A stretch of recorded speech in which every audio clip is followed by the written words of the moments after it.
Assalamu alaikum warahmatullahi wabarakatuh and very good day. We're going to move on to new topics, free vibrations. So this is a follow on to the simple harmonic motion lecture that we covered last time. Simple harmonic motion lecture will give a basis for the discussions of the topics that we're going to cover in free vibration. As introduction, when elastic bodies such as spring, a beam, and a shaft are displaced from equilibrium positions by the application of external forces, then released, it will vibrate. So, if examples here, if you have a spring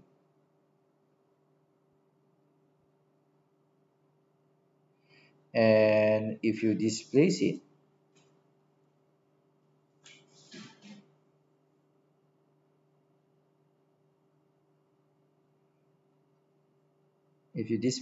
right?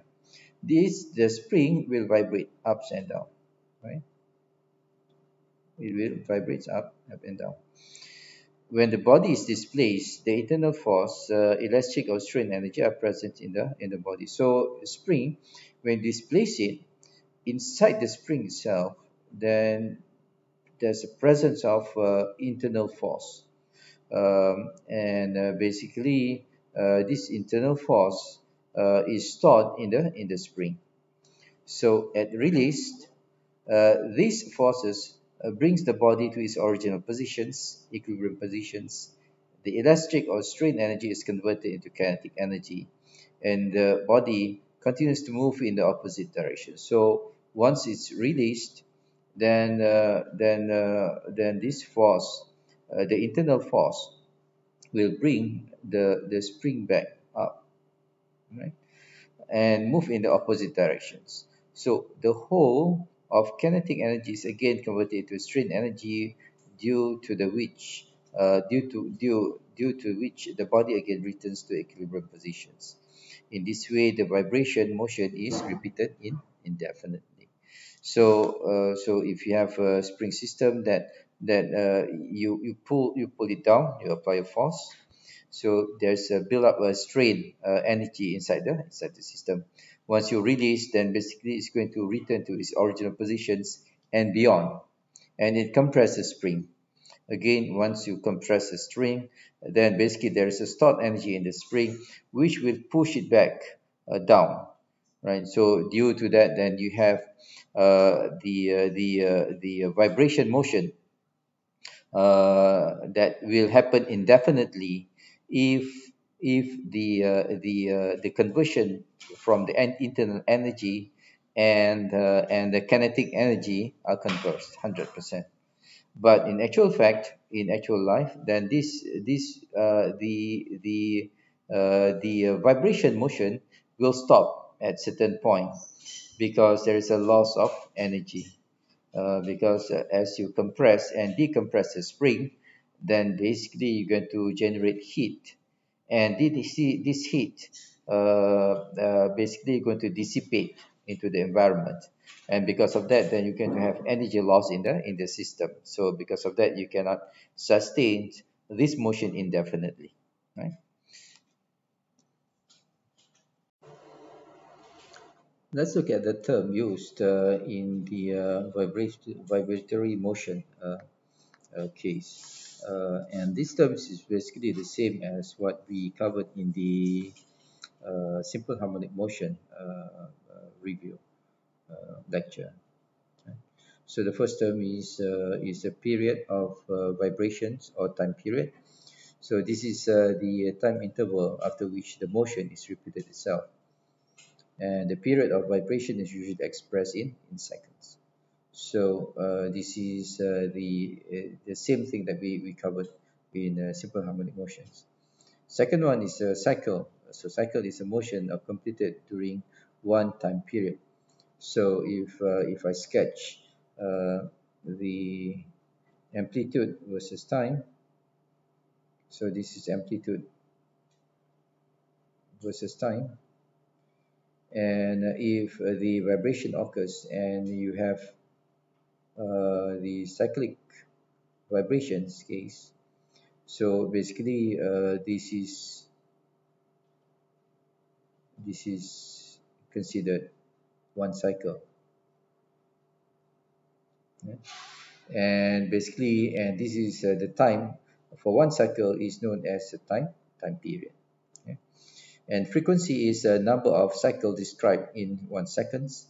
In SI units, the frequency is expressed in hertz, briefly written as Hz, which is equal to 1 cycle per second. So basically, that we can convert this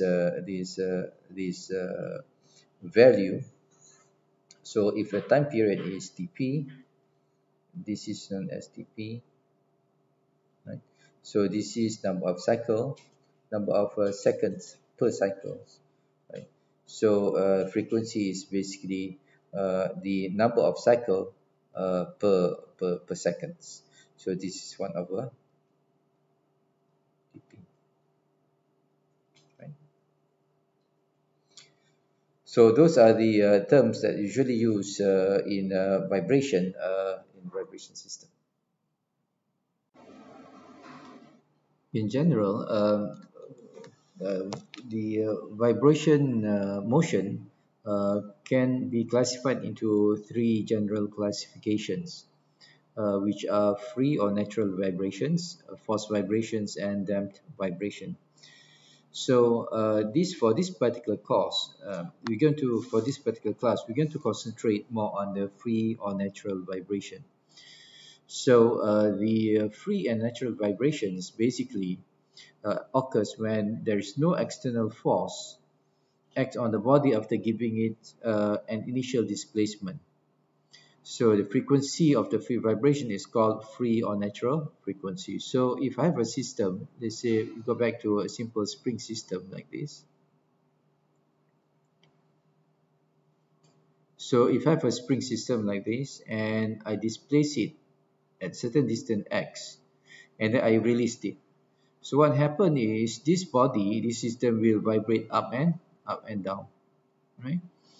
So no external force act on the body after giving it an initial displacement. So the frequency of vibration in this particular case is known as natural frequency. Natural frequency. So in any system, we can actually determine the natural frequency of the system. The reason why natural frequency of system is very important is this: if we apply a force to a system at a frequency similar to the natural frequency of the system, then resonance will occur. So resonance means that the amplitude of vibration will go on continuously increasing until up to a point that the system will fail. So it's very important for us to be able to determine the natural frequency of a system so that we can design a system that operates at the frequency far away from the natural frequency of a system. The other type of vibration is called forced vibration. So in forced vibration, the body vibrates under influence of a periodic external force. So if you have a periodic external force on the system, then basically the system is known as forced, and the system vibrates, and it's known that particular system is known as a forced vibration system.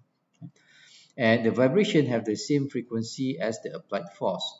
So, so the vibration of a system of that particular system will be the same, will have the same frequency as applied force. And when the frequency of the external force is same as the natural frequency of the vibrations, resonance will take place. So this is what I mentioned just now. So if we know a frequency, natural frequency of a system, you don't want that particular system to operate or to have applied external force at the frequency at the natural frequency of a system. If you apply external force at the frequency of the natural frequency of a system, then basically resonance will take place, and the amplitude of vibration will increase dramatically, and the system will fail. Right? The third kind of vibration system is called damped vibration. So when there is reductions in amplitude over every cycle of vibration, the motion is said to be a damped vibration. So if you have a system, so I just draw, and basically the amplitude of the vibration decreasing as a function of time like that, right? Then you say that the system is a damped vibration system. And this phenomenon occurs because due to the fact that certain amount of energy possessed by the vibrating system is always dissipated to overcoming frictional resistance to the motion. So as I mentioned just now, if you have a spring vibrate up and down, right, in actual case it will not be able to sustain that vibration forever, because some of the energy in the system actually lost to the environment due to overcoming the friction resistance of motion, which then translate into heat and dissipated in the environment. Right? So these are the three type of vibration motion, and again, as mentioned earlier, we're going to concentrate on the free or natural vibrations, ability to concentrate on the methods on how to determine the natural frequency of a system. And the reason why this is very important, because if we know what's the natural frequency of a system, then we can design a system such that it will not operate at the natural frequency of the system when you apply external force to a particular system. This is to prevent resonance from taking place. So in the free vibrations, we can classify the free vibration system into three types. The longitudinal vibrations, transverse vibrations, and also torsional vibration. So let's look at the definitions of each of these vibration system. For the longitudinal vibration, the particles of the shaft or disc moves parallel to the axis of the shaft. So in this particular example, so we have a shaft, and the particles or the disc of the shaft moves parallel to the axis of the shaft as the system vibrates. So as the system vibrates up and down, as shown here, right? The shaft actually moved parallel to the axis of the shaft itself. So the shaft is elongated and shortened alternately, and thus the tensile and compressive stress are induced alternately in the shaft. But the way to actually identify this is actually the longitudinal vibration is by looking at the particle of the shaft. For in this particular case, it moves parallel to the axis of the shaft. In the transverse vibrations, the particle of the shaft or disc move approximately perpendicular to the axis of the shaft. So in this particular case, you have the shaft and the beam, the shaft, and also the disc moved in the horizontal direction, right? Roughly in the horizontal directions, and that is basically 90 degrees, about approximately 90 degrees perpendicular to the axis of the shaft. And the shaft is straight and bent alternately, and bending stresses are induced in the shaft. So this is the typical transverse vibration system, where you have the bending stress exerted on the shaft. The third kind of vibration is called torsional vibration system, where the particles of the shaft or disc move in circle about the shaft axis of the shaft. The shaft is twisted and untwisted alternately, and the torsional stresses are induced in the shaft. So again, as the explanation said, the particle of the shaft moves in circle about the axis of the shaft for the torsional vibration system. And basically you're going to experience the shaft will experience torsional stress, cyclic torsional stress over and over again. So these are the three types of free vibration system, and the typical stresses actually induced in the system. Where in a longitudinal vibration system, usually you're going to have compressed tensile and compressive stresses. In the transverse vibrations, usually exist the bending stresses in the shaft, and the torsional vibration usually induce torsional stress in the shaft. So let's look at the natural frequency of the free longitudinal vibration system. And in this particular case, we are looking at the spring system. So if we have a spring system which are unstrained at its unstrained position, meaning that there is no load placed on the spring, then basically what I have is going to be like this. And the stiffness of the spring is S. Right? If I put the load in it, then basically at the end of the spring, if I put the load, so the spring will extend.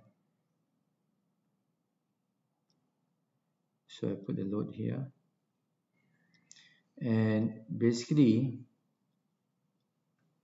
this is delta. So due to the load, then basically the spring will stretch by delta, by amount of delta, right? And if I look at the system right now, then basically if I draw a free body diagram, then what I have is basically I have a weight and I have a force from the spring holding it up, right? And this is equals to mg, and the force to balance this particular force is equals to the force in internal energy of the spring, right? So that can be calculated by delta times s, where delta is the distance the spring elongated once you put the load, right? S is the spring constant, the stiffness of the spring, right? And what if I put the spring and then put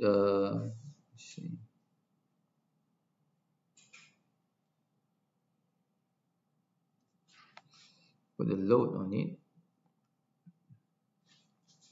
Let me redraw it a bit clearer.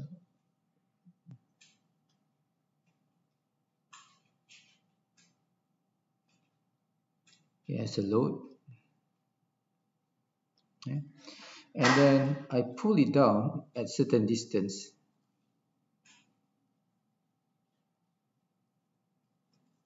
At certain distance, and that distance is distance x.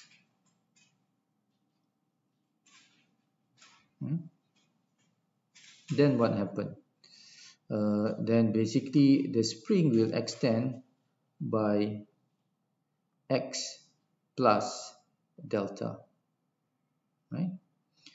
And if I want to, as mentioned earlier, if I want to calculate I want to determine what is natural frequency of a system, I displace it as amount of x, and then I release it, and the motion of the system, the natural frequency of the system is natural frequency the frequency of the oscillation is going to be the natural frequency of the system. So if I look at this particular system, right, and I draw a free body diagram on it, right?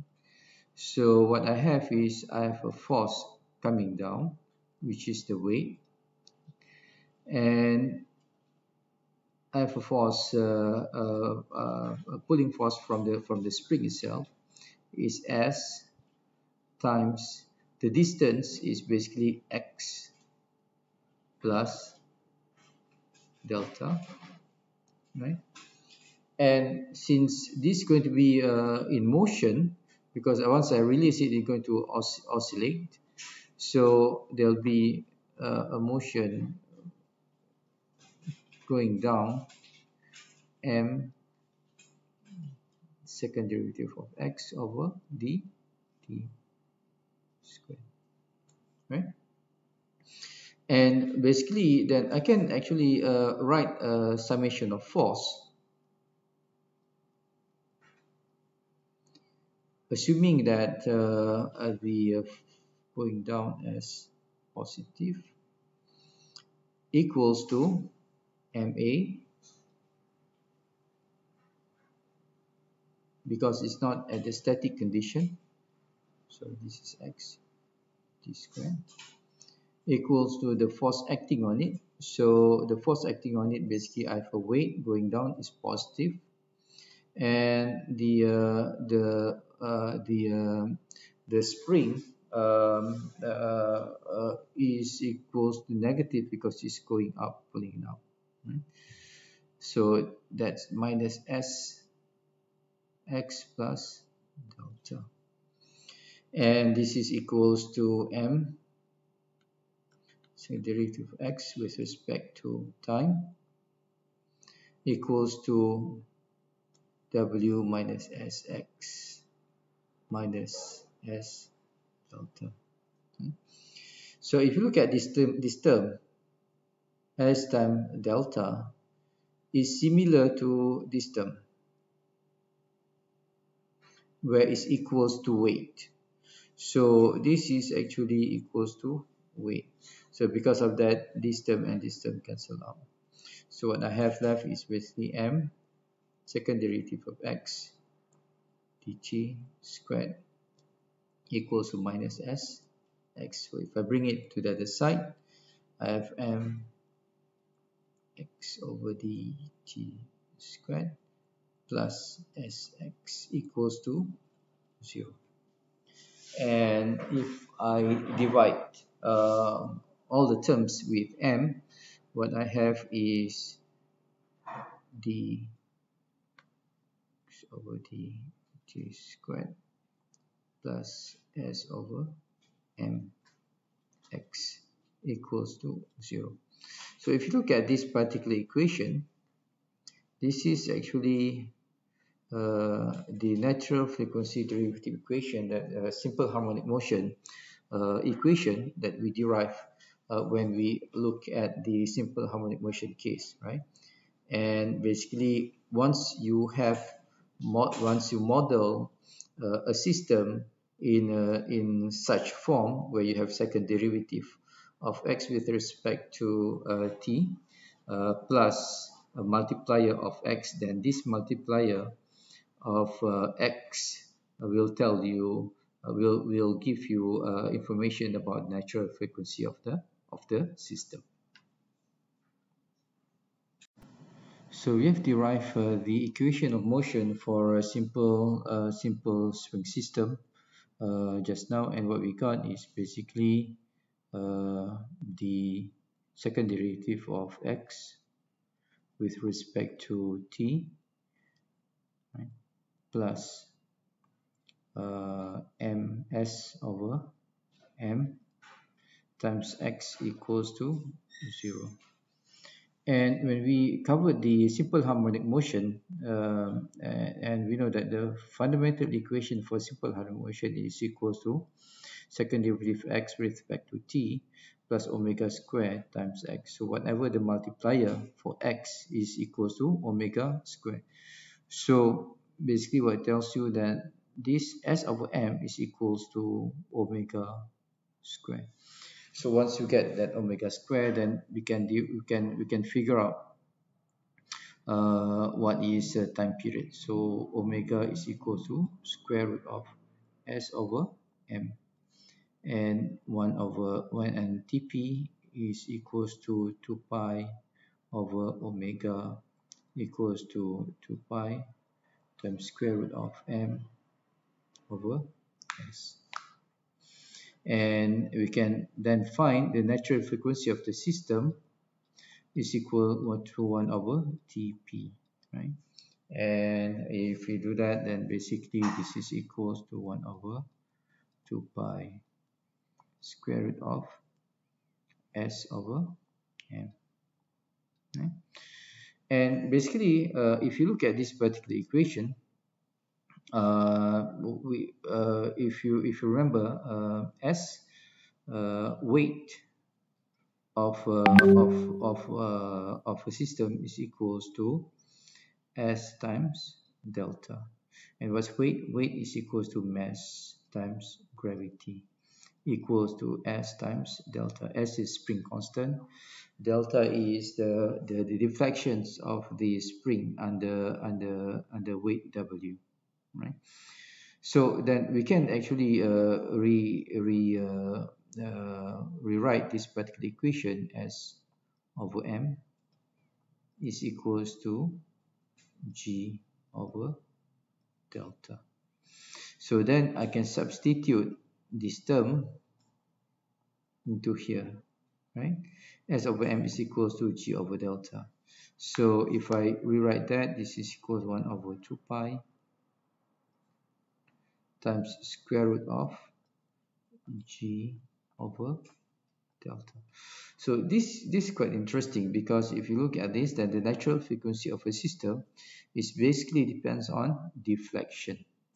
Once you can find the deflection of a system, then basically you can find the natural frequency of that particular system.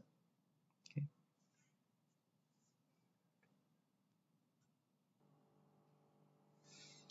So basically, then if you want to rewrite this, then we can actually replace G with gravity. So basically, then you can have these terms.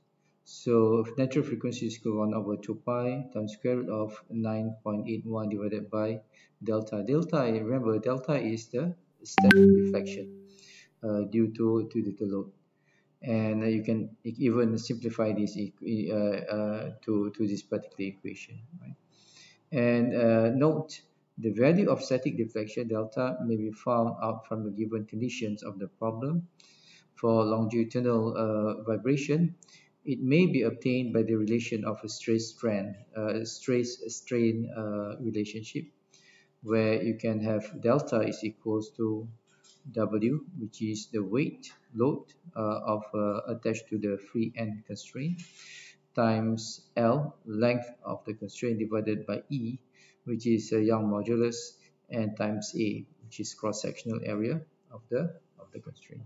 Right? So basically, this is the equation that you can use if you want to find natural frequency of the free longitudinal vibration system. Okay, let's look at the natural frequency of free transverse vibration. And for this particular system, we got to consider a shaft of negligible mass. Shaft with a negligible mass, whose one end is fixed. So one end of the shaft is fixed, and the other end carries a body of weight of 8. So again, we're going to look at this particular system and come up with the equation of motion. And hopefully with the equation of motion, then we can actually define the differential equations of motion for natural frequency of the system. So let me. So if I sketch the the shaft.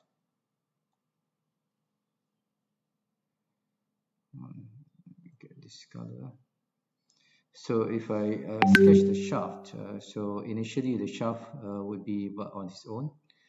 So if a shaft looks like that.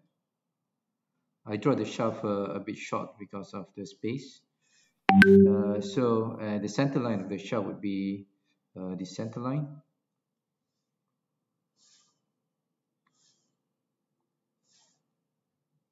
So this will be the center line of the shaft, right? Without any deflections, because the shaft itself, the mass of the shaft itself is negligible. So there's no deflection at all on the particular shaft. Then if you put a weight on the shaft, then what would happen? The shaft will deflect.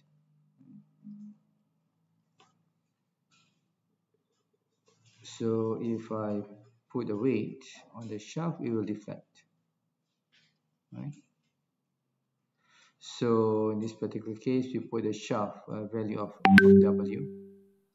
So it will deflect that much. So this is the center of the shaft over here, right? And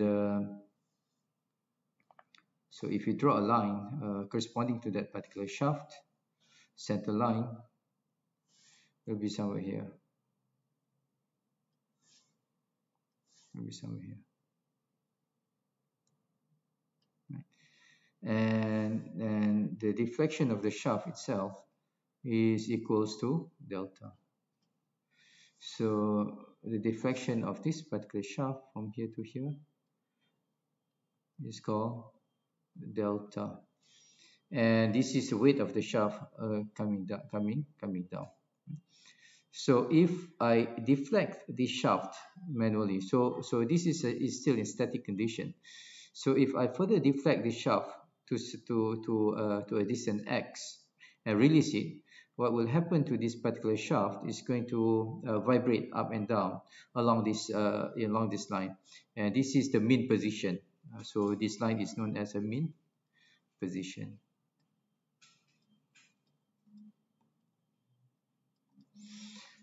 Right. So okay, so let me draw a shaft where I deflect it further in amount of x and see what happened.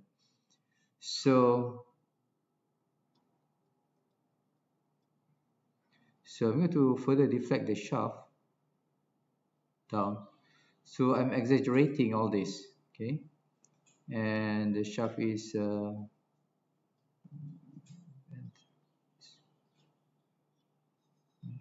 and the center point of the shaft is somewhere here, right? And basically then I can draw a line there, so different color.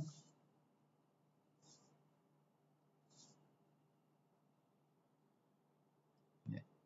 Right. So again, so this is as mentioned just now, from here to here is x, from here to here this distance is called is x, right? So if I release the force here, basically this particular system will vibrate along this particular mean position. So it will vibrate up and down, right? So at this particular positions, then since this is static condition, this is static condition, this is dynamic condition. So we're going to look at the forces acting on that particular system. So this cube, the weight at the end of the weight, is the only thing that says the mass. The shaft itself is negligible in mass. So I'm going to draw that. So let's assume I draw that particular box looks like this to represent this particular load W. Right? So there is, if I look at the forces acting on this particular load is we have W, which is the weight, right? And basically we're going to have the forces against that particular weight, which is basically internal energy caused by internal energy in the shaft due to the deflections, right? So this is basically equals to uh, delta plus x, which is the deflections, times s, and s is the stiffness of the shaft, right? And other than this, then basically what we also have the accelerations of the weight, right? So I call this m mass time accelerations, second derivative of x with respect to t, right? So if I do summation of force here, then I can say that summation of force going down is positive, equals to ma, because this dynamic condition, m the second derivative of x with respect to time, right? And this is equals to the forces acting on it. So we have w going down is positive, minus delta plus x times s, and this is equals to weight minus delta s minus s x. Okay. So again, if you look at this particular point, so if you look at this, so if I draw a free body diagram there, right? So the forces acting on it, we have a W, and to counter that W is basically going to have delta times S, right? Delta is the deflection due to that particular weight, and S is the stiffness of the shaft, and this must equals to 0 because it's static conditions. So if I do summation of force in here, then basically what I have is the weight equals to Ws, right? So weight equals to delta S, right? So that's equation 1. So in equation 1, so equation 1 into, if I substitute equation 1 into equation 2, so then basically I have m second derivative of x with respect to time is equals to weight minus delta s is equal to weight minus sx, right? So this will cancel out, and the equation that we're going to get at the end is basically m second derivative x dt with respect to time is plus sx equals to 0. Again, if I divide all by m, then what I have is basically an equation that looks like this: second derivative x over time plus s over m x equals to 0. So this equation, if you look at it, is similar to the natural frequency of the longitudinal vibrations that we looked at earlier. Okay. So then from this equation, so we can equate the multiplier of the x is equals to omega square, right?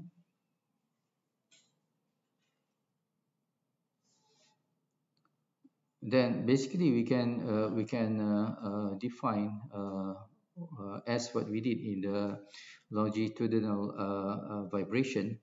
Then basically we can say that omega is equals to square root of s over m, right?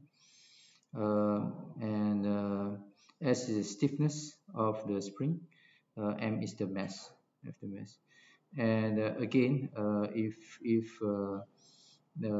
want to calculate what is the time period, this equals to pi over omega. So this is equals to 2 pi square root of m over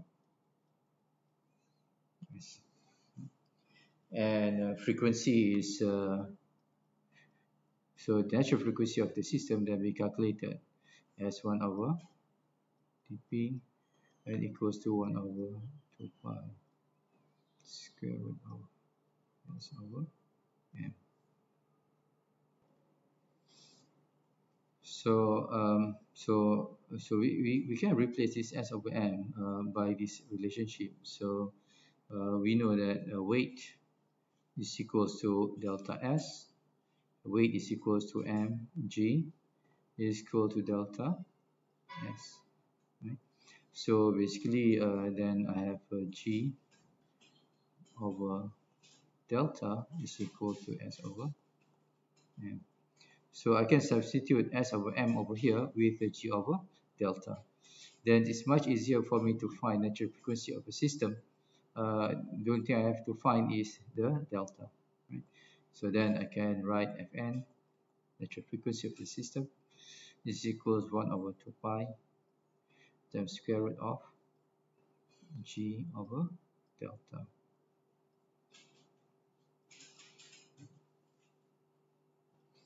So the question now is how to find this delta. So the way to find this delta is basically if you I think all of you have taken strength of materials, right? So in the strength of materials, you guys develop the deflections of a beam in various situations with either distributed load or a point load, so on and so forth.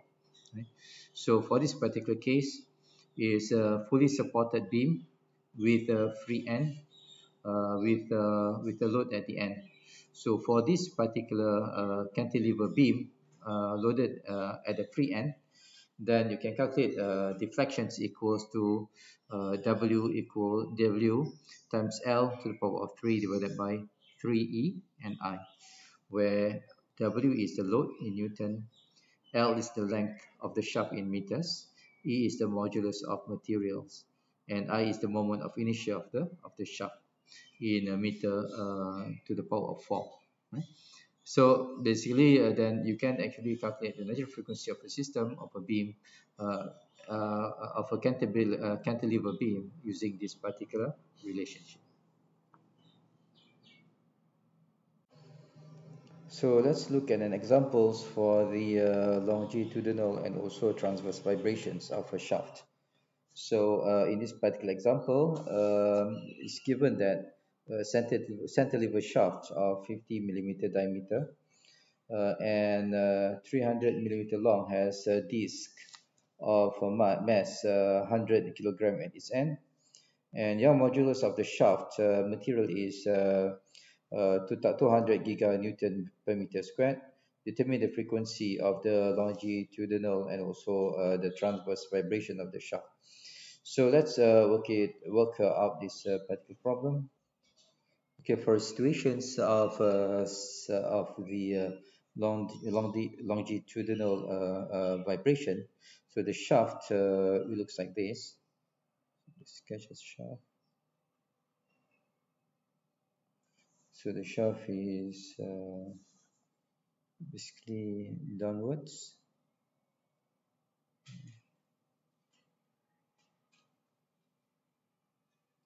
And there's a load at the end of the shaft. So we have a load at the end of the shaft.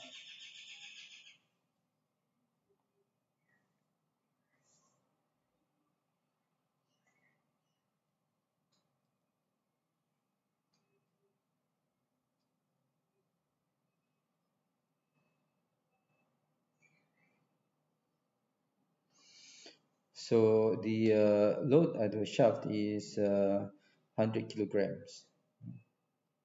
So this is This is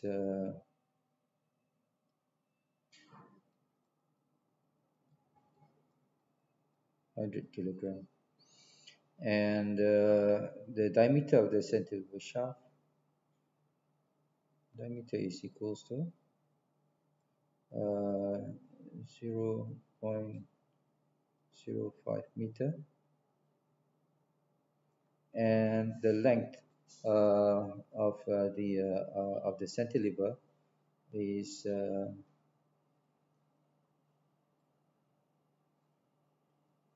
its length is 0.3 meter, right? So this is basically longitudinal transverse vibration, and we need to find the frequency. So again, the frequency, the natural frequency of this particle system, as we have found out just now, is F.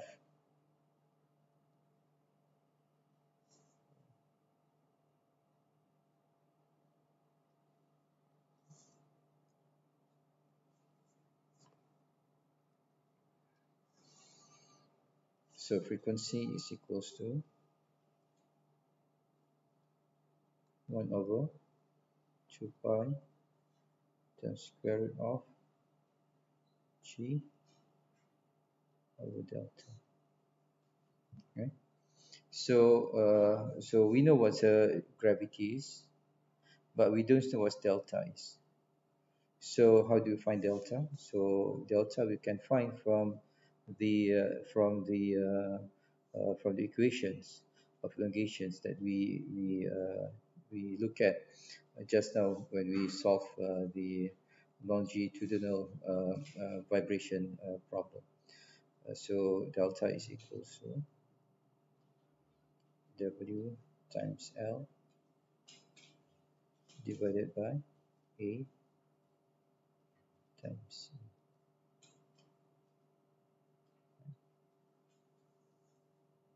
And basically we know what is W is 100 kg. We know what L is. uh, um, so W is 100 kg times gravity. L is the length, so the length of the shaft is 0.3. A is the area, so we have to find the area from 0.05 diameter, and E is given as a 200 giga Newton per meter square. So if we let's find the A. So A is equals to, area is equals to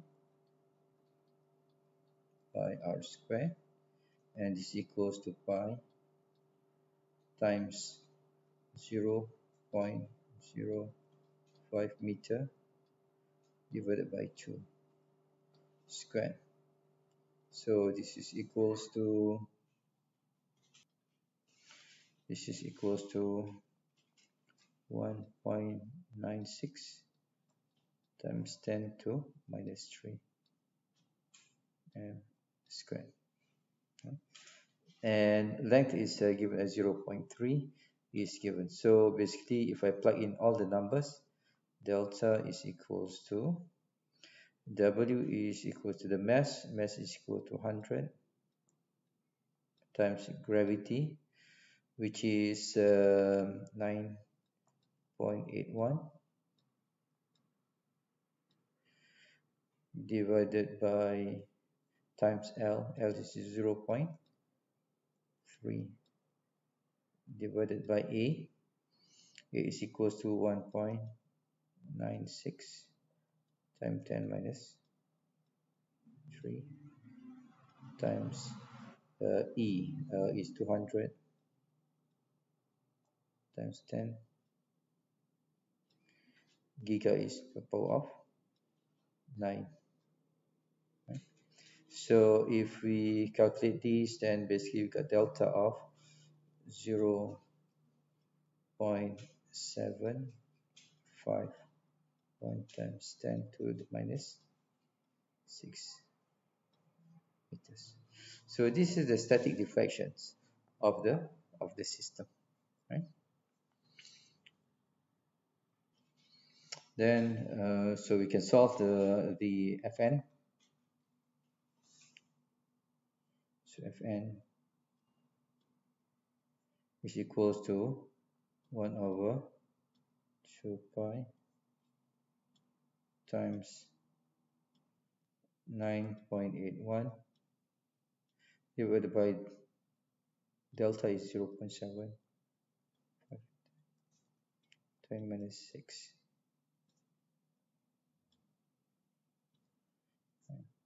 And if you calculate this, so this is 5, 7, 5.3.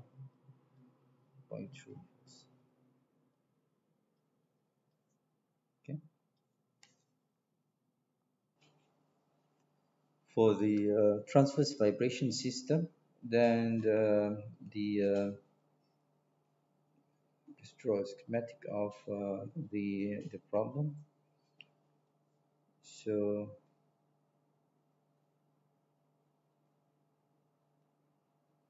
the shaft is a vertical directions, and at the end of it, then you have a load, and again this load is downwards. This is 100 kilogram mass. Or then if it's weight, then the time gravity. And again, the length from here to here is equals to 0.3 meter. And the diameter of the shaft is equals to 0.05 meter. So let's give it that again. When we derive the natural frequency of the transverse vibrations of the cantilever system with a point load at the end, at the free end, then we found that the natural frequency for such system is equals to 1 over 2 pi the square root of g over delta. So as you can see here, again, what we need to find is delta. What is delta? Delta is the static deflection of the system. So we have to find the static deflection of the system. For a cantilever system like this with a point load at the end, we know that delta is equals to, so this is again explained in the when we derive this equation, when we derive the natural frequency of the system, and equals to weight times the length to the power of 3 divided by 3 e times Young modulus times I. So if you look at this particular equation, we know what is weight, length is known, E is given, and the only thing that we know is I. So I is the moment of inertia for the shaft. So for this particular shaft is a round shaft. So the moment of inertia is equals to, about its center, is equals to pi over 64 times d to the power of 4. So this is equals to pi over 64 times the diameter. So diameter for this in this case is 0.05 to the power 4. And this is equals to, so if you calculate this equal to 0.3 times 10 to the minus 6 to the square 4, right? So with that, then we can calculate the deflection. So deflection is equals to, weight is equals to 100 kilogram times 9.81. That's the gravity. Times the length is equals to 0.3 to the power of 3 divided by 3. E is equals to 200 times 10 to the power of 9 Newton meter squared times the I moment of inertia, which is 0.3 3 times 10 minus 6. Right? So if I calculate this, what I get is, so if you calculate this, then you get 1.47 times 10 minus 4 meters. Right. So with this, and basically I can solve the natural frequency of the system, where Fn is equals to 1 over 2 pi times square root of 9.81 divided by delta, which is 47 times 10 minus 4. So if I calculate this, I got 41.1.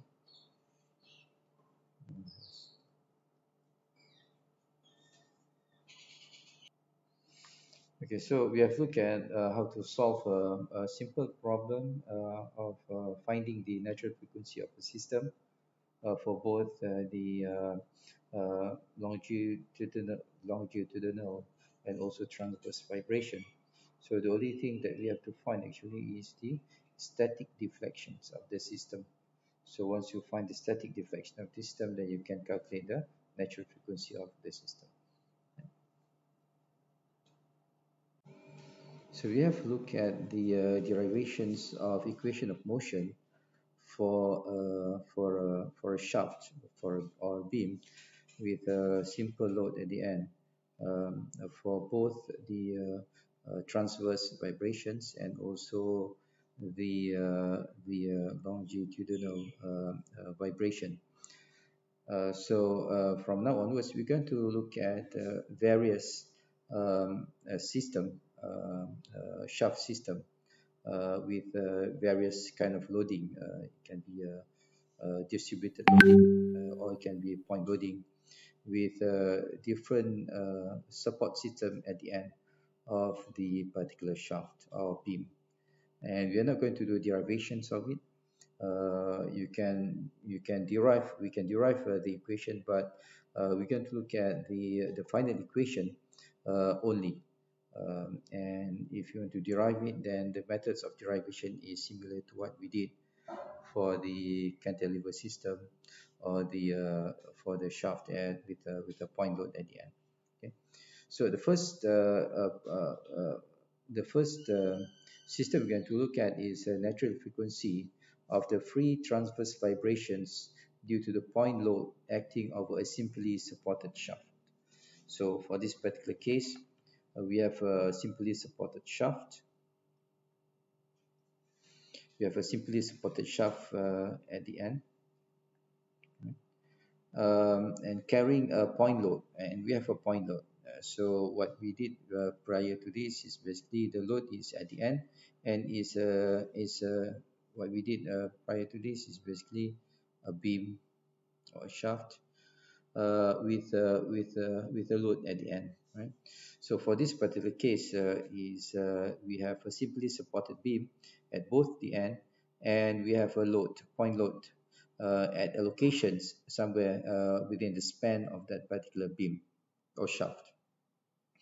So consider a shaft AB of a length of L carrying a load, a point load W at C, which is at the distance L1 and L2 from A and B respectively. So this is B. This is B. When the shaft is deflected and suddenly released, it will make a transverse vibration. So again, similar to what we did just now for the cantilever system. So if this particular shaft, right, and the shaft is considered to be the mass of the shaft is negligible, so there's no deformations of the shaft, there's no deflections of the shaft. And when we put a point load on the shaft at the distance away, then basically it's going to deflect.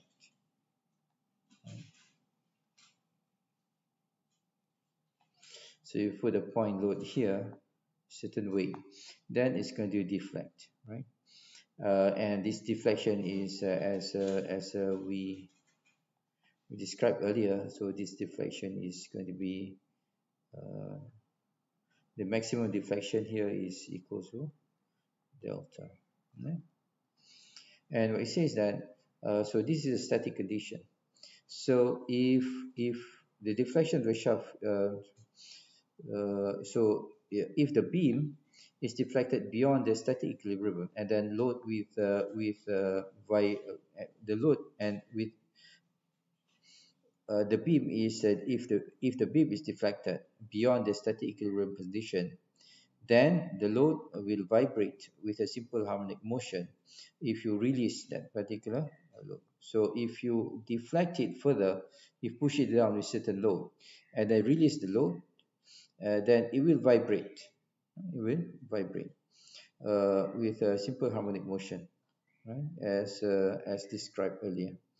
And if the delta is the static deflections due to the load W, then the natural frequency of the free transverse vibration is defined as this particular equation. Okay. So this is basically a similar approach of analyzing a system as we did for the cantilever beam prior to this. Right? And if we do those derivation of equation of motion, then what you're going to get is basically Fn is equal to 1 over 2 pi times square root of g over delta, which is similar to the natural frequency for the cantilever beam that we did prior to this, right? So Fn is equal to 1 over 2 pi square root of g over delta. So for a simple supported beam with a point load on it, then you can calculate the natural frequency of a system by these equations. And the only thing that you need to find is basically delta. So how to find this delta? The bottom line for this particular calculation is to find the delta. Once you find delta, then you can find the natural frequency of this particular system. So if you remember, as mentioned earlier, you have taken the strength of materials prior to this, right? So basically, in the strength of materials, it gives you this table, right?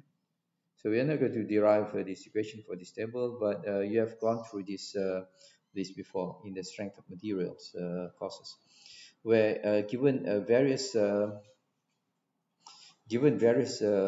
situations. For example, this one is cantilever beam, as we did just now earlier, with a point load at the end. Then basically you can calculate the deflections using this particular equation, right? And if it's a simply supported beam, as what we did just now, this is a simply supported beam at both ends, right? And with a point load on the beam itself, right? So then you can calculate the static deflection using this particular equation. Then basically, if you did that, then you can calculate the natural frequency of the system. So basically, throughout the examples that we're going to go through, we're going to look at the system, and within that system is basically what you need to be able to do is actually calculate the deflections of the system. So how to calculate the deflection of the system is using the equations that you actually learn when you take the strength of material class.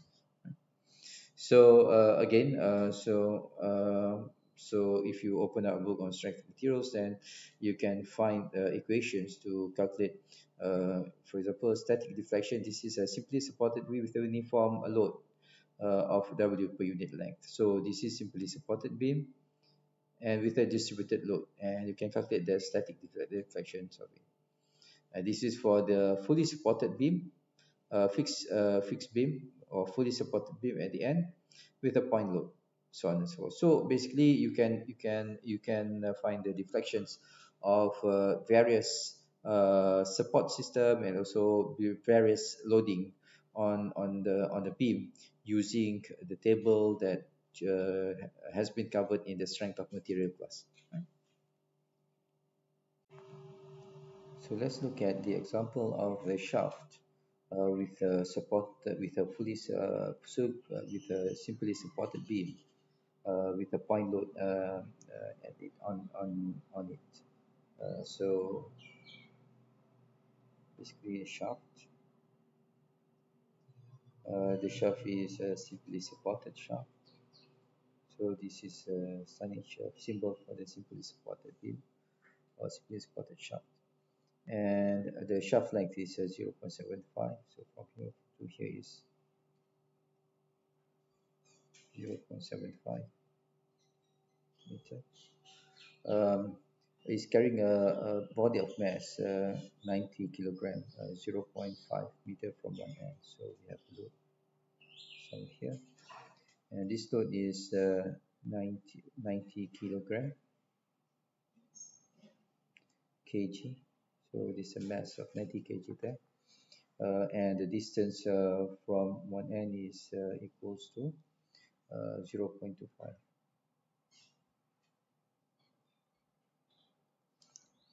meter. And basically it asks you to find the natural frequency of the system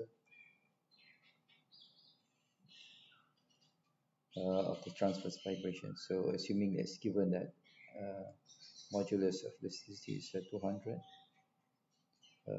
G Newton per meter squared, and the shaft diameter is equals to 0.5, so 0.05 meter. So that's given. So if the distance from one end to the load is 0.25, and the other distance is basically equals to 0.5. Right? So we need to, and we know that the from the page earlier page, we know that for a simply supported system with a point load, natural frequency is equals to 1 over 2 pi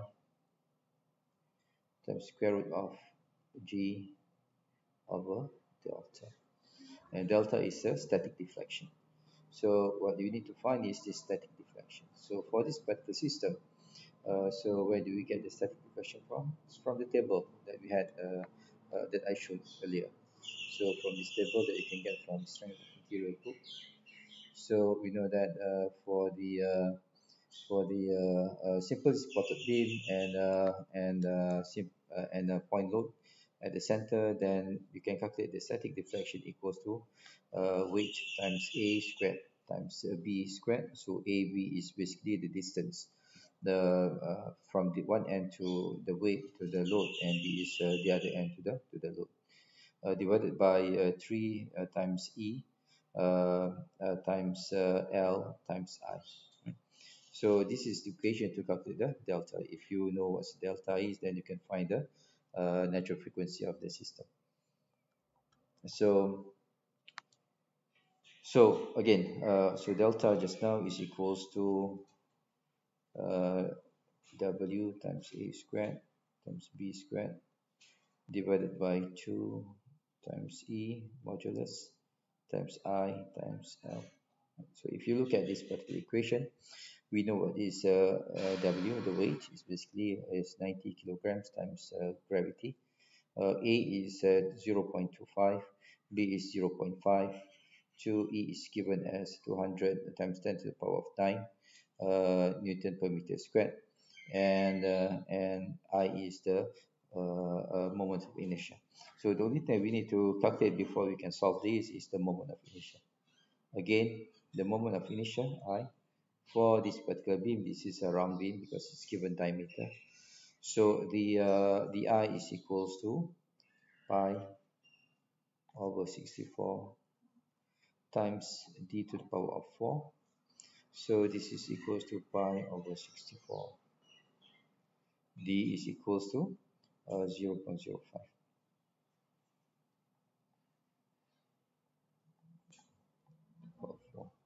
So if you calculate this, then basically you're going to get 0.307 times 10 to the power of minus 6 meter to the power of 4. Right? So that's the moment of inertia. Right? Then we can calculate the delta, and delta is equals to W. W is equals to the mass is equal 90 times gravity 9.81 times A equals to 0.25 squared times B is equal to 0.5 squared divided by 2 times modulus is equals to 200 times 10 to the power of 9 times I is equals to 0.307 10 times minus 6 right? And times L is the length which is 0.75, so just put on the other side 0.75.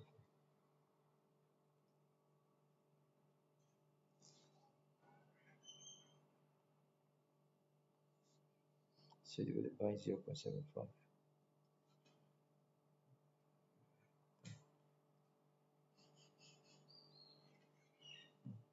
So if we calculate this, then basically what you get is going to be 0.1 times 10 to the minus 3 meter. Okay. So basically this is the static deflection due to the load of 90 kilograms times gravity located at 0.25 from one end. Right? So this is the static deflection. So once you get the static deflections, then basically I can use the equations Fn equals 1 over 2 pi, the square root of g over delta. Again, this is the natural frequency for a system which has a simply supported system with a point load on it. So this Fn is equals to now equals to 1 over 2 pi times square root of g is equals to 9.81 divided by static deflection is equals to 0.1 times 10 to the power of minus 3. Okay? And if you calculate that, then so if you calculate this, then you get 49.85. So what does this mean? This means that the natural frequency of this particular system is 49.87 hertz. So if there is excitations of load on this particular system at this particular frequency 49.87 resonance will occur, and the system the amplitude of deflection will keep on increasing, and the system will fail. So when you calculate something like this, then you know that this particular system will not be able to withstand external load that has this kind of frequency.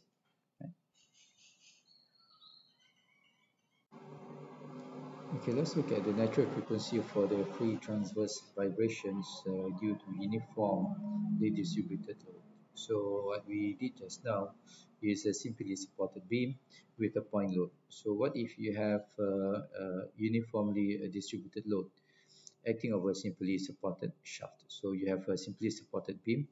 So if we want to sketch this will be a beam or shaft simply supported at two ends with a distributed load on it. So usually we give this indication as a fully supported load, right? And the so this load is W, and usually this is known as load per unit length. So this usually being utilized when the mass of the beam is not negligible. So if the load of the beam is not negligible, then basically the load of the beam itself will cause the static deflection. Right? So if you have a uniformly distributed load on a beam with a simply supported system, then basically the natural frequency can be calculated using this equation. So there are many terms of the equation that you can find, but for myself usually I like to use this particular what do you call it, equation where Fn is equal to pi over 2 square root of 5 times gravity divided by 384 delta S. So delta S is basically a static load, static deflections and gravity. So if you look at this particular form, so this form, this equation is not similar to the previous equation for the simply supported beam with a point load or the cantilever beam with a point load at the end. It is different, and the way this equation is derived is similar to what we did earlier with the equation of motion for the system, right? So, but we are not going to go through the derivations of it. So in this particular case, again, what we need to do is find delta S, the static deflection. So S stands for, S is designated as a static, but it's actually deflection. Huh? Okay, so again, how do we find this delta S? Then we can find these deflections by looking at the particular system in the table, deflection table, beam deflection table. And for this particular case, we have a simply supported beam, right? Simply supported beam. Okay, so this is a simply supported beam, right, with a distributed load, right? So delta can be calculated by this particular equation. 5 divided by 384 times W is distributed load times length to the power 4 divided by E times I. And the load, this deflection, the maximum deflection will occur at the center. Okay, so basically that's where this equation is coming from. That's where this equation is coming from, the deflections calculation, right?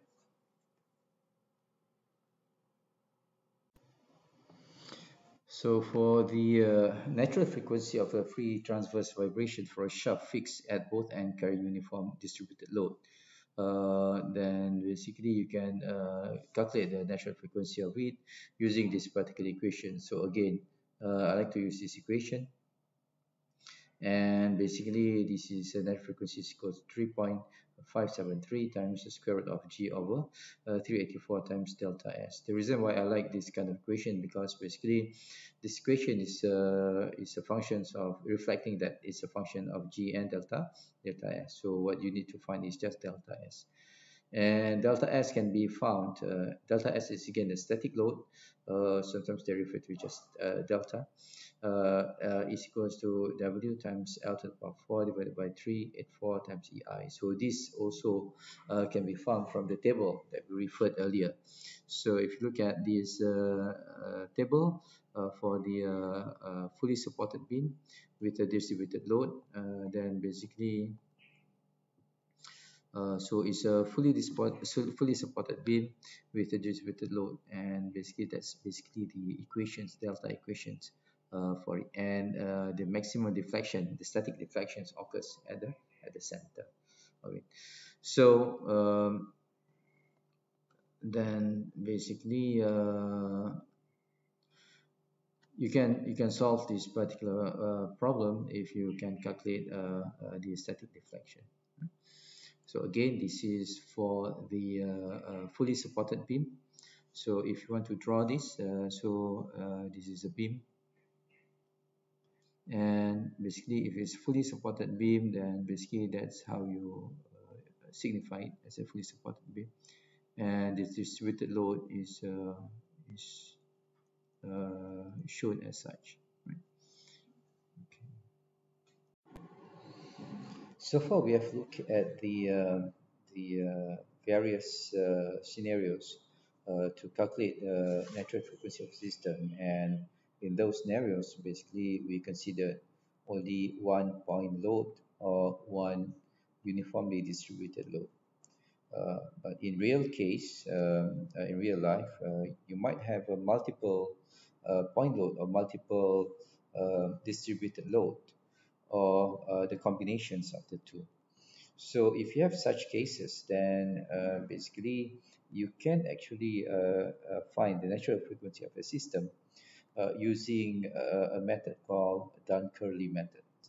So this Dunn-Curley method is empirical method, means that the uh, the uh, the uh, uh, the methods of calculating the overall system natural frequency, which are subjected to a multiple point load or uniformly distributed load, is defined based on experimental data.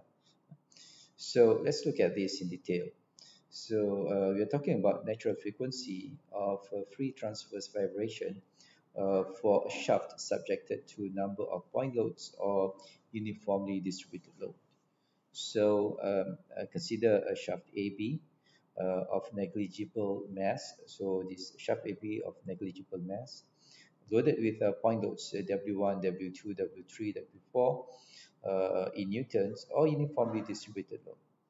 Then the natural frequency of such shaft for the whole system may be found out by Dunn-Curley's methods. So the natural frequency of transverse vibrations of a shaft carrying number of point loads of multiple uniform distributed load can be obtained by this formula. So if we look at this formula, basically Fn is the natural frequency of the transverse vibrations of the shaft carrying point loads and uniformly distributed load. So this is overall natural frequency. And Fn1, Fn2, Fn3, all these Fn1 and Fn2, Fn3 is natural frequency of the transverse vibration for each point load. And Fns is natural frequency of the transverse vibration for the uniformly distributed load, or due to the mass of the shaft. So like I explained earlier, if the mass of the shaft is not negligible, then basically you can consider the mass of the shaft as the this uniformly distributed load. Right? So the equation stated that so the inverse of Fn squared is equal to the inverse summations of the inverse of the individual natural frequency load squared, uh, uh, be it point loads or uniformly distributed load. So, what you have to do is you have to find individual load, natural frequency due to individual load on that system, and then what you do is the inverse of the natural frequency of the whole system is equal to the summations of the inverse of the natural frequency of individual load squared. Right? So this is a very straightforward way of calculating the overall natural frequency of a system that are being subjected to by multiple point loads or uniformly distributed load. Okay, let's look at examples of the multiple load on the shaft and how to approach solving it. So for this particular example, we have a shaft 1.5 meter long. So basically you have a shaft 1.5 meter long.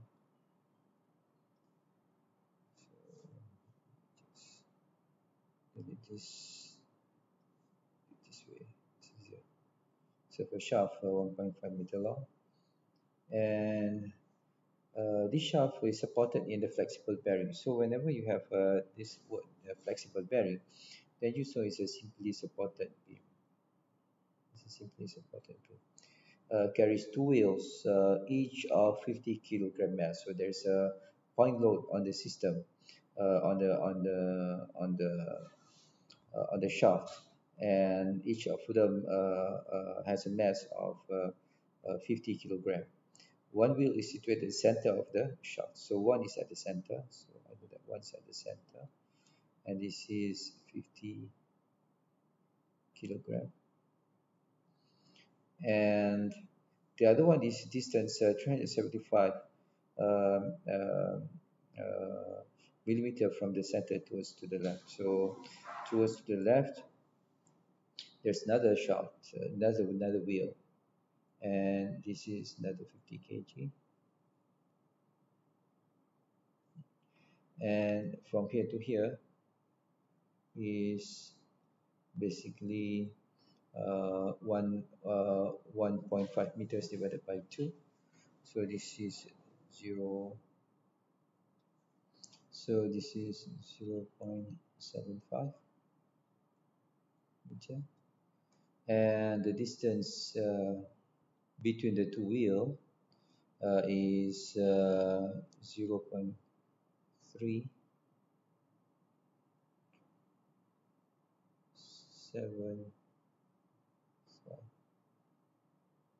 meter. On the wheels and the left, the shaft is hollow. So the shaft is hollow. So this particular shaft is hollow. So we have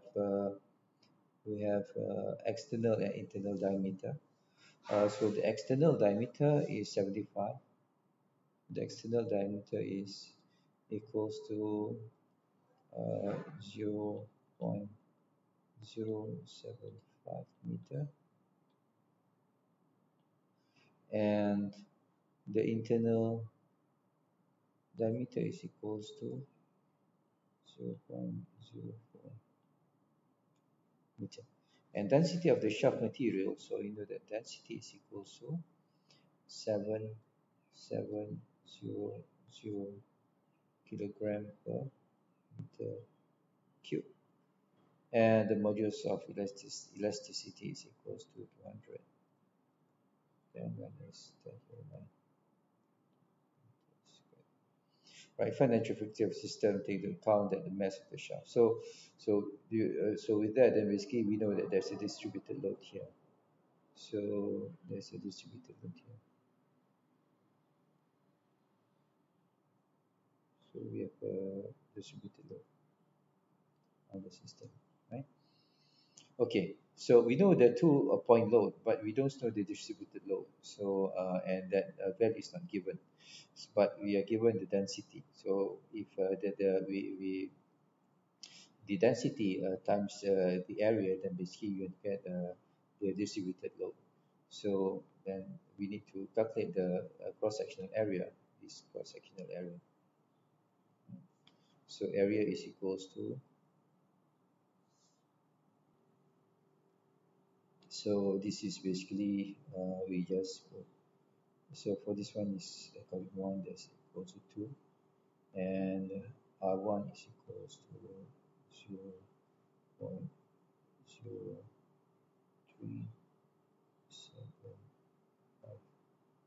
meter, and R2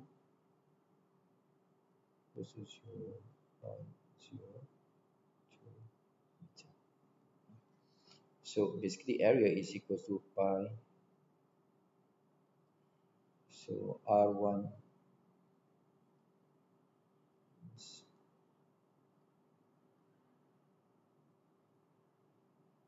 R2. So that's equals to, so that's equals to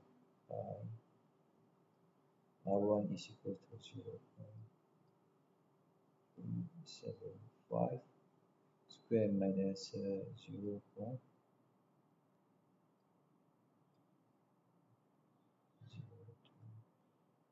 square, and that's equals to this meter square.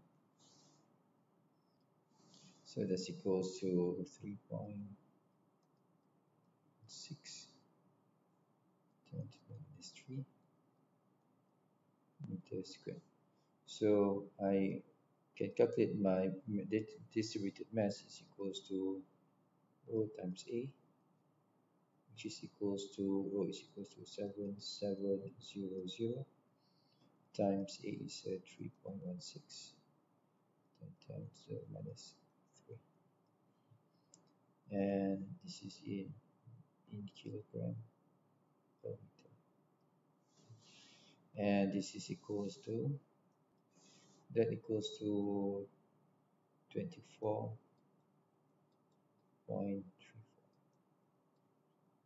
kilogram per meter. So the other information that I would need in calculating the deflections is going to be I, the moment of inertia. And moment of inertia of this particular system, the particular shaft, is basically is a whole because of its hollow shaft. That is equals to pi over 64. So d1 squared minus d2 to the power fourth minus d2 to the power fourth, and this is equals to pi over 64 times d1 is equals to 0.075 to the power 4 minus 0.04 to the power 4. So if you calculate that, then then what you get is 1.4 times 10 to the minus 6 meter to power. So now we want to find the natural frequency of the system. So basically we have natural frequency for the system. If you done from this and methods is equals to 1 over f for the wheel 1 square plus 1 over square for the wheel 2 point load plus 1 over square distributed load. So this is for wheel 1, for wheel 2 and distributed load. So we have to find these individually. So I just name this 1, 2, and then this 3. For the first one, basically the situation that we have, we can calculate the individual natural frequency of the system due to wheel 1 weight. So basically I'm going to have a beam, simply supported beam, and I have the first load here is 50 kilogram, and the distance from here is so this is 0.375,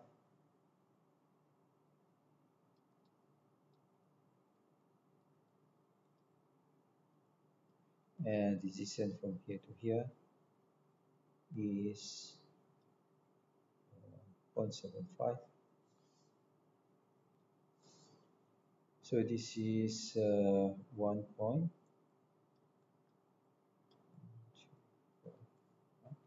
So this is the scenario for the first one, and for this one, we know that the natural frequency of the system. So as established earlier, the natural frequency for a simply supported beam with a point load is equals to 1 over 2 pi times square root of g over delta, right? And basically we have to find delta.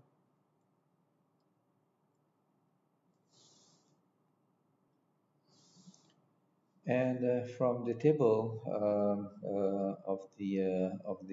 to calculate the deflection, static deflection, then we can calculate this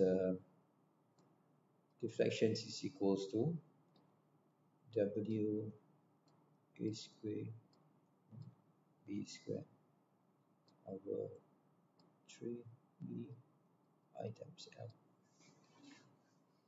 and this is equals to W is equals to 50 kilogram times 9.81 times A is equals to 0.375 0.75 squared. B is equals to 1.125 squared divided by 3 times 200 times 10 to the power of 9. I is equals to 1.4 times 10 to the minus 6 and times L is equals to 1.5. So basically this is the deflection, and if you calculate that, so if you calculate this is 6.9 times 10 to minus 5.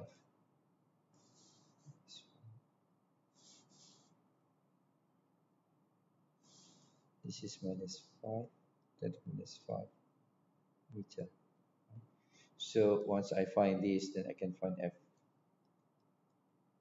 W1 is equals 1 over 2 pi from square root of G is equals to 9.81 divided by delta is equals to 6.9 times 10 to the minus 5. So if you calculate that, then this is equals to 60.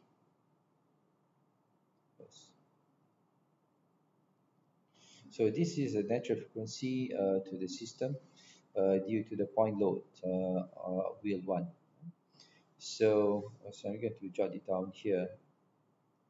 F1 is equals to 60 hertz. So that's the first one. So next we can calculate the natural frequency of the system due to point load number 2, which is W2. So let's do that. So I'm going to erase this.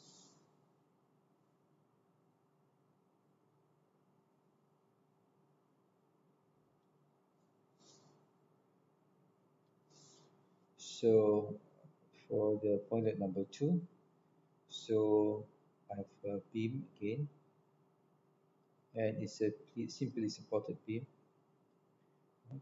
And then the load is at the center. It's 50 kilogram. 50, and basically the distance is 0.75 at both ends, right? So again, the natural frequency of the system for this one is equals to 1 over 2 pi times square root of G divided by delta, and we can find the delta due to the ones equals to weight times A squared times B squared divided by 3 times modulus of elasticity times moment of inertia times length. And so this is basically equals to W is equals to 50 times 9.81 times A is 0.75 squared, 0.75 squared divided by 3, 200 times 10 to minus to the ninth times I is equals to 1.4 times 10 minus 6 times L is 1.5. And if you calculate this, so calculate this is 1.23 times 10 to the power minus 4 meters. Then I can calculate the natural frequency of this particular system due to weight 2 equals to 1 over 2 pi times square root of 9.81 divided by deflection, which is 1.23, 10 to the minus 4. So if you calculate this, then you get 44.9. Yes. Okay, so then let me jot it down here. So the natural frequency due to second weight at the center is equals to 44.9 hertz. So now I have to calculate the natural frequency to this system due to the distributed mass. So let me just erase all this.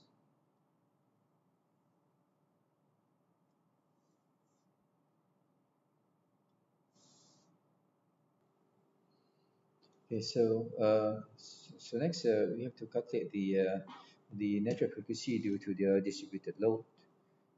So that's the third one. So basically for this we have a simply supported beam again, and we have a distributed load, right? And basically based on what we did earlier, then we know that natural frequency for the distributed load and simply supported beam is equals to pi over 2 times square root of 5g divided by 384 times delta. And we can calculate the delta for the distributed load equals to 5 WL to the power of 4 divided by 384 times CI. And basically I can just plug in the number here. So this is equals to 5. So W we have just now we find the mass distributed mass is equals to 24.34 times the gravity 9.81 times the length is 1.5 to the power of 4 divided by 384 times 200 times 10 to the power of 9 times I is equals to 1.4 times 10 to the minus 6. So if I calculate that, so this is equals to 5.6 times 10 to the minus 5. Then I can calculate the natural frequency is equals to pi over 2 square root of 9.8 divided by 384 times 5.6 times 10 to the minus. So if I calculate that, then so for here I got okay some corrections on the calculations of the natural frequency for the distributed load. So I'm just going to rewrite it again. So there are some that's been erased, some notes that's been erased here. So we start FDL is equals to pi over 2 times square root of 5g divided by 384 times delta, and delta we got delta calculation just now is equals to 5.6 times 10 to minus 5. Okay, and so I omit 5 in the previous calculation, just as correction. So it's equals to pi over 2 square root of 5 9.81 divided by 384 times 5.6 times 10 minus 5. Right. So if I calculate this, what I'll get is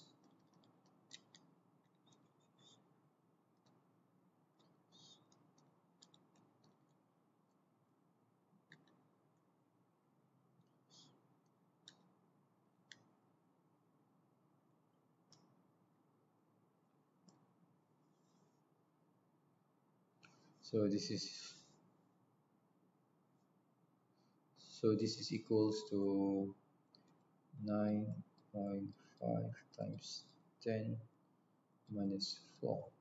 So that I can solve for Fn is equals to 1 over 9.5 times 10 minus 4 square root of that. And this equals to, and this is equals to 32 point. So this is the solutions for this particular problem. So as you can see, we can break down the three loads on that particular beam and solve individually in terms of its natural frequency, and then use Bernoulli's law methods to solve for the natural frequency of a system. And if you look at the solutions in the hands-up, so basically this is you can also go through it this way. But since I teach you in the lecture on how to use 1 over f squared equal to summation of 1 over f squared of the individual loads, then I'll show you the solutions using that particular methods.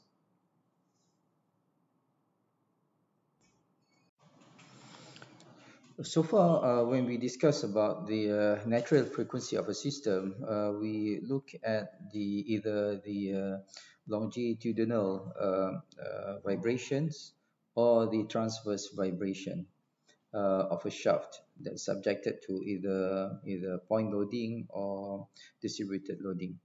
And the concern there is basically on the either the frequency of the external force on that particular system. So we don't want the external force to have the same frequency of the natural frequency of the system. If it does, then basically resonance will happen, and the system, the amplitude will increase, and the system might fail. So, but in some cases, some instances, the shaft might not be stationary. It might be rotating. So if you have a shaft in rotation, then the concern is on the critical or the railing speed.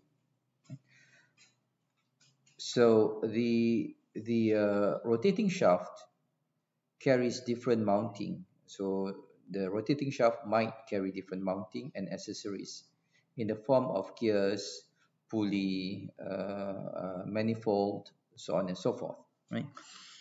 And if this happen, then the center of the gravity of the pulley or the gear may not coincide with the center line of the shaft. So when the shaft is stationary. So when this happens, then the shaft is subjected to centrifugal force. So let's say you have a shaft like this, and it sits on the bearing on both ends, right? And it's rotating at certain angular velocity. And this rotating at certain angular velocity omega, right? So the center of rotation would be this line.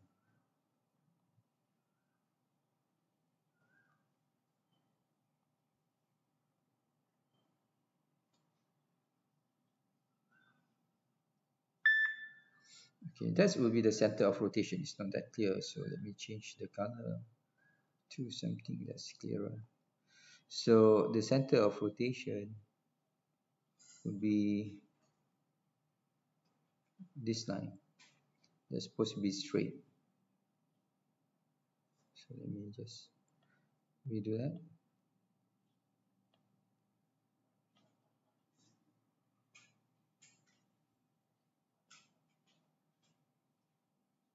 Okay, let's say that the center of rotation should be that line. And if there is, if the shaft is as such, then basically the center of gravity is exactly on the center of rotation. But when you have additional mass on the shaft, right? Let's say, for example, this is some attachment, a manifold, or something like that. Then basically what happened, the center of gravity is no longer on the line of rotation. So the center of the gravity might move to this location.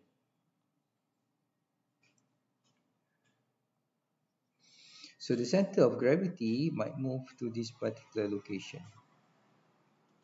Right? So this is the new center of gravity for the system. So when that happens, then there'll be, since the center of gravity is not at the center of rotation, then you're going to have a centrifugal force acting on the system, because centrifugal force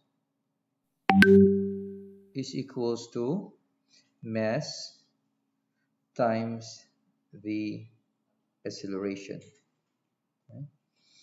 And this is equals to mass times omega square times r. What's this r? This is basically the distance from the center of rotations to the center of gravity of the system, right? So if this mass is not there, then center of gravity is at the center of rotation, then this r become 0. So you won't have any centrifugal force. But since you have a mass on the shaft like this, then basically this distance from there to there is the distance r, is the radius. And basically due to that, then this system will experience centrifugal force. Okay? So this force, this centrifugal force, will bend the shaft, which will further increase the distance of the center of the gravity of the pulley or the gear from the axis of rotations. So once it's rotating, then the system experience centrifugal force. Then what will happen is this particular the deflections will occur. So when you have a deflection, then basically this r will increase. This r will increase. So when the r value increase, the deflection increase, this correspondingly increases the value of centrifugal force, which further increase the distance of the center of the gravity from the axis of rotation. So this cumulative effect can ultimately cause the shaft to fail. So when you have this, then basically the shaft will fail, because if you have this FC, centrifugal force on the system, it will deflect. So if you deflect, then basically this R will increase. If this R will increase, this FC will increase, and the centrifugal force increase, then basically more deflection will occur. So if this is not controlled well, then basically the system will fail. So the bending of the shaft not only depends upon the value of the eccentricity, which is distance from the center of the gravity of the pulley to the axis of rotation, but it also depends upon the speed in which the shaft rotates. So it also it's it it so this effect, this bending of the shaft depends on the distance of the center of gravity to the center of rotation. That's one. But it will also depends on the speed, on the speed of rotation, which is this omega, right? At the speed which the shaft runs, so that the additional deflections from the axis of rotation become infinite, it's known as critical or Rayleigh speed. So there'll be a time where the deflections of the shaft from the axis of rotation become infinite. So when it becomes infinite, then basically it's known as a critical Rayleigh speed, and we want to avoid that particular speed. So this speed is known as the speed at which the deflection become infinite is known as a critical or reeling speed. And you don't want to operate at this particular speed, right? So this is similar to the natural frequency of a system, because you can convert from frequency to the angular velocity, so on and so forth. So let's consider a shaft of negligible mass carrying a rotor as shown in figure 1. So a point O is on the shaft axis, and G is the center of gravity of the rotor. So basically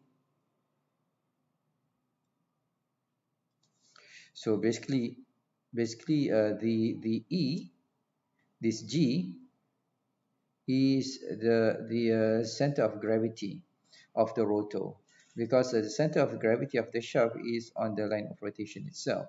So once you add additional mass away from the center of rotation, then basically there will be a center of gravity away from the center of rotation. And when the shaft is stationary, the center line of the bearing and the axis of the shaft coincide. So when the shaft is stationary, the center line of the bearing and the axis of the shaft is coincide. So basically, this is the axis of the shaft. So this is the axis of the shaft, and the center line and the center line of the bearing and the axis of the shaft coincide. So center line of the bearing and axis of the shaft, they are aligned. They are all the same, right? In figure B shows the shaft when rotating about the axis of rotation at a uniform speed of omega radian per second. But as the shaft rotates, then basically the axis of rotation, right, and the shaft axis will not be on the same line, right? So the shaft axis will deviate away from the axis of rotation. The reason being because there is a centrifugal force acting on the system. And why is acting on the system? Because there is that R value. So again, Fc equals to alpha times R. I'm sorry, alpha times m, mass times angular acceleration, and basically this is equals to omega squared times R times m. So if the R, if there is a radius, a distance between the center of rotation to the center of gravity, then this R will have some value, and because of that, you're going to have centrifugal force, and due to the centrifugal force, then you have a bending on the shaft. Okay, so since the shaft is rotating at omega, therefore there is a centrifugal force acting radially outward, causing through G, causing the shaft to deflect. And basically this Fc is given by this particular equation. So Fc is equals, basic equation is equals to m mass times angular accelerations, and this equals to m times omega times r, and this r is the distance from the center of rotation. So for this particular case, that distance is this distance. So that distance is basically E. E is basically the distance from the shaft axis to the center of gravity. That's E, right? That's E, right? And Y is the deflection due to the Fc, that occurs as the shaft rotates, right? So then this R is equals to Y plus E. So so this is omega squared.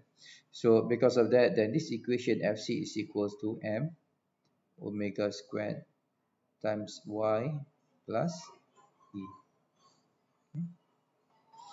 So what's balancing this force?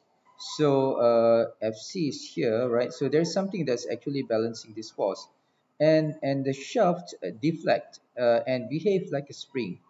Therefore, the balancing force is basically the S, which is the spring constants, times Y. Y is the deflections of the beam of the shaft due to Fc, centrifugal force. So it's not Y plus E, and it is only Y, because E is basically the distance between the center of gravity to the axis of rotations, and it exists even at static condition, right? So Y only exists when at dynamic conditions, when the shaft start to rotate. So then we can say that these terms Fc is equals to Sy. So M omega squared Y plus E is equals to S Y, and Y S is a spring constant, and Y is the deflections from the center line of the shaft during rotation. And if we simplify this particular equation, then basically what you're going to have is M omega squared Y plus M omega squared times E equals to Sy. So if I bring Sy to the other side, then basically I have M omega squared Y minus Sy, um, minus Sy plus M squared times E equals to 0, right? So I can take y factor Y out from this particular equation, because we are interested in calculating what's the Y. M omega squared minus S, right?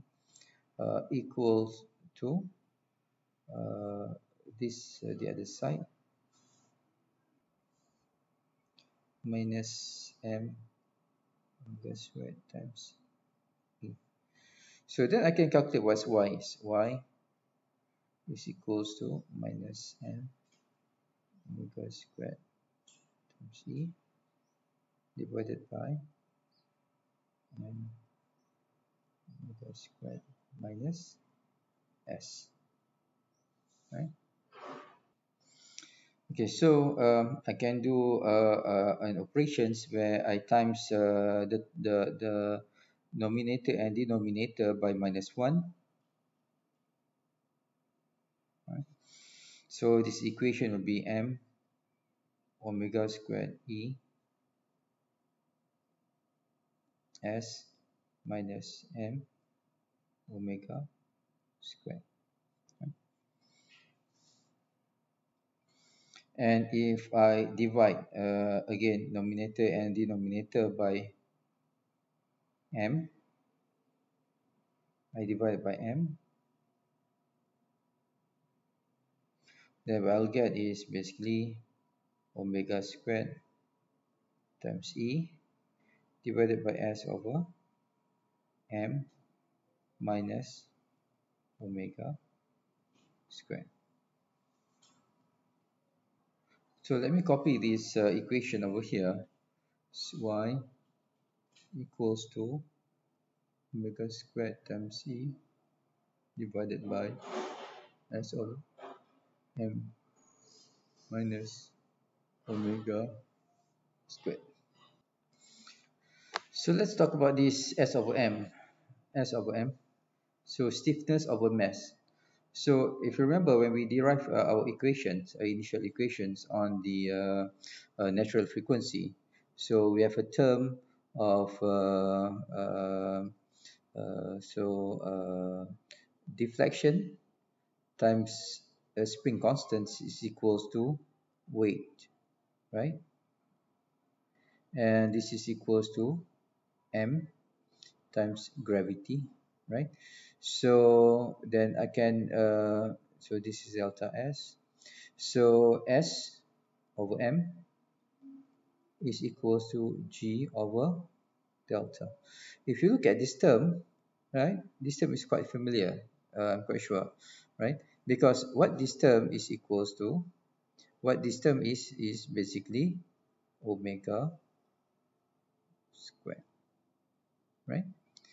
Natural frequency omega squared when we develop the differential equation of motion for the natural frequency of a system, right?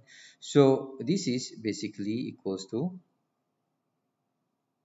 omega squared, and it's not just omega squared but natural frequency of the natural frequency of the particular system, omega n, right? Then you can convert this into fn, right? So then basically if that's the case, I can replace this is 2 1 into 2. So if you that I do that, then basically I have y equals to omega squared times e divided by omega n. So this is critical omega or natural frequency of the system squared, right? Minus omega. What is this omega? Omega is the angular velocity of the speed of the shaft. And what is omega n? Omega n is the critical or the reeling speed of the system. Okay. And if omega is greater than omega n, then the value of y will be negative, and this shaft deflects in the opposite directions as shown by the dotted line. So the shaft will deflect one side, and the other time as it rotates, it will deflect the other side. So in order to have the value of y always positive, both plus and minus sign are taken. So you have to take both plus and minus sign. So because of that, then this is plus minus. So either plus or minus, as long as so that the y will be always positive, right? And I can divide the top and the bottom equation by omega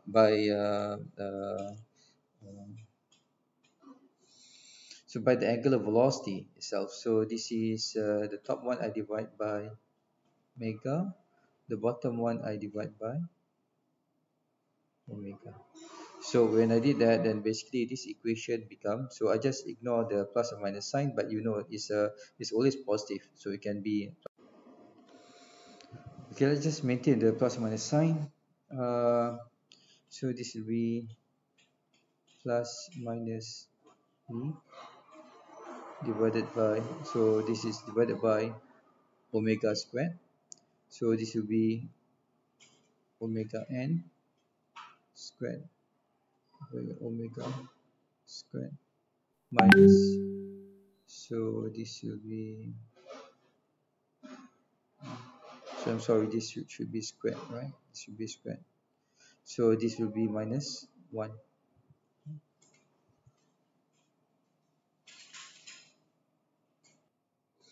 So if you look at this equation, right, there'll be a situation where the denominator will become 0. If this becomes 0, then y become infinity, right? So so so that will happen if omega is equals to omega n. So this indicates that this omega n is the critical speed or the railing speed, right? So you don't want to operate a system where your angular velocity is equals to the critical or railing angular velocity of the system, because then y become infinity. So if y become infinity, then the system will fail. Okay, so let's look at this omega n. So let me erase this.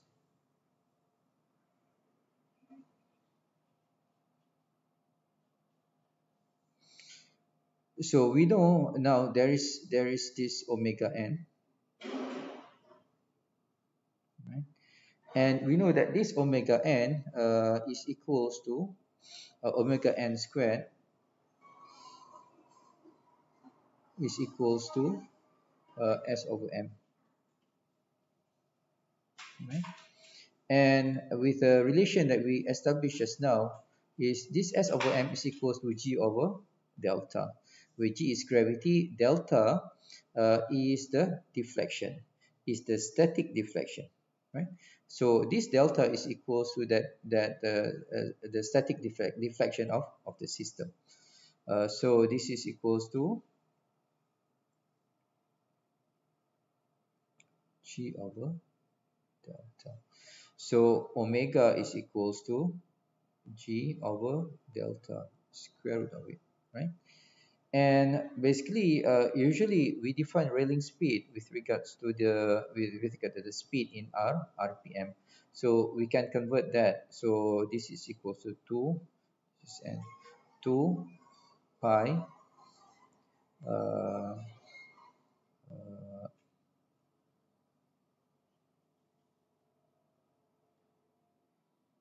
critical equals to square root of g over delta.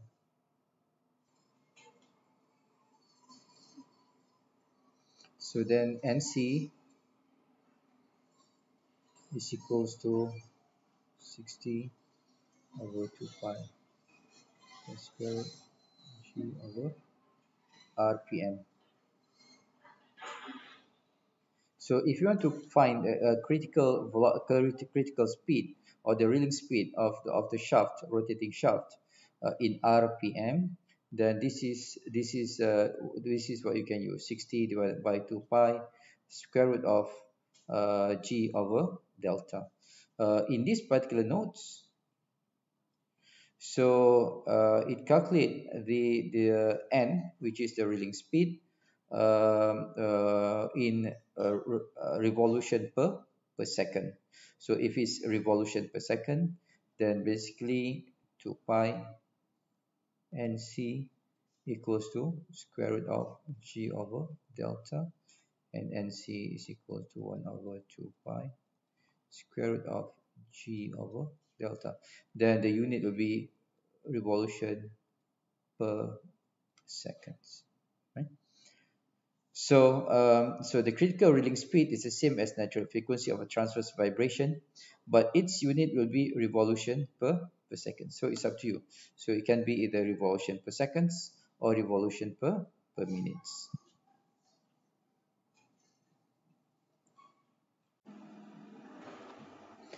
So if you look at this particular explanations on the critical reeling speed, so at the end of it, basically the conclusion is the reeling speed has the same relationship with the natural frequency of a system.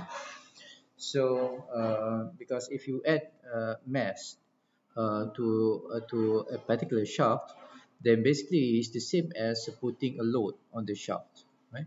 And because of that, then basically the center of gravity will change. So because of that, then basically if you want to find the critical speed or the reeling speed of the shaft in rotation under multiple load, either distributed load or point load, then basically you can actually use the same methods of finding natural frequency of a system that we have covered so far. The only thing is, once you find the natural frequency of the system, then you need to convert that into the critical or railing speed by converting the Fn to n, right?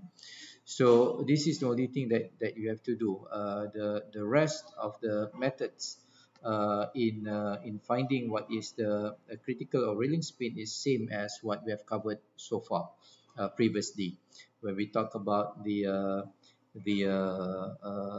shaft in longitudinal in the transverse vibration system.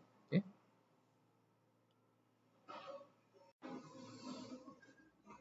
If you look at the equations to determine whether the system is to determine the railing speed of the system, we don't need to know the E, so on and so forth, because if you look, or the Y, so if you look at this particular equation, right? So Y is equal to this. So this is needed if you want to calculate Y, the deflection. But if you just want to know what is the critical speed or the railing speed of that particular shaft, then what you need to know is basically you need to be able to calculate what is Wn, omega n, right? So how to calculate omega n? Basically, omega n can be determined for a simply supported system and a point load, then basically equals to this, right? You can get it from here. But for, let's say, for example, multiple load, if you have a system with a multiple loading, either point loading or distributed loading, then the approach will be similar to what we have covered in the longitudinal in the transverse vibration system previously. So let's look at this particular example. Calculate the railing speed of a shaft 20 millimeter in diameter and 0.6 meter long, carrying a mass of 1 kilogram at its midpoint. The density of the shaft is given as 40 megagrams per meter cube, and modulus of elastic, the Young modulus is 200 giga Newton per meter squared. Assume the shaft to be freely supported. So we have a shaft.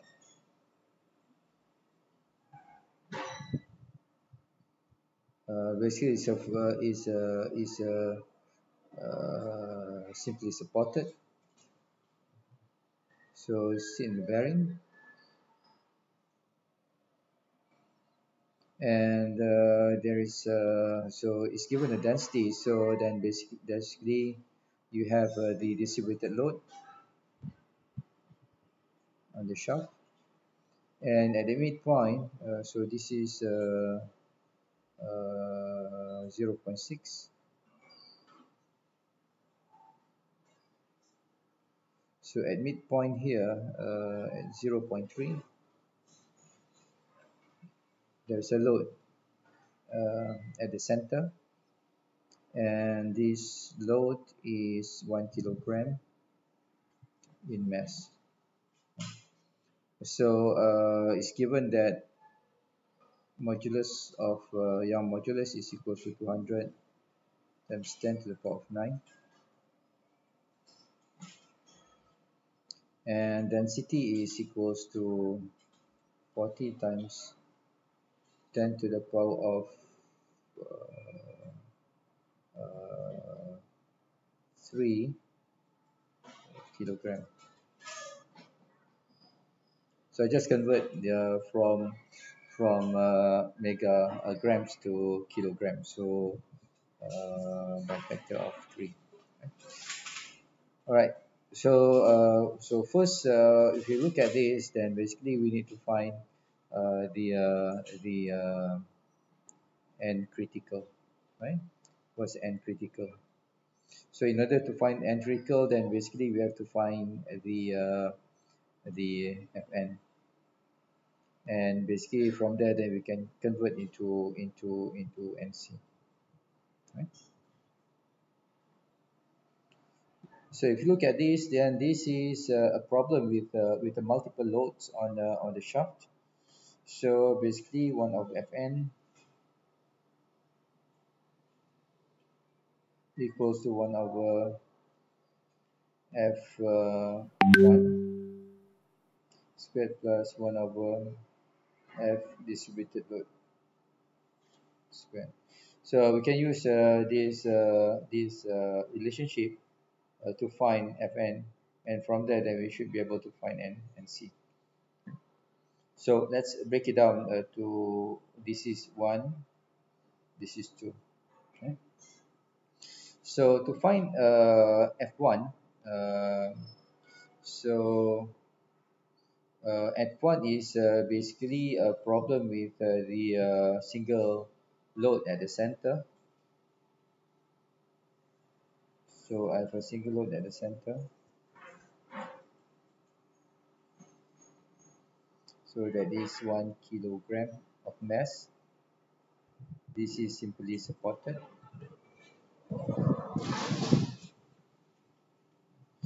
So basically, I should be able to find the Fn is equals to. So this is a simple supported beam with a point load. So Fn is equals 1 over 2 pi. So we got this equation when we derived it last time for the simple supported beam and point load times G over delta. And we have to find delta, static deflection. So for this, so delta is equals to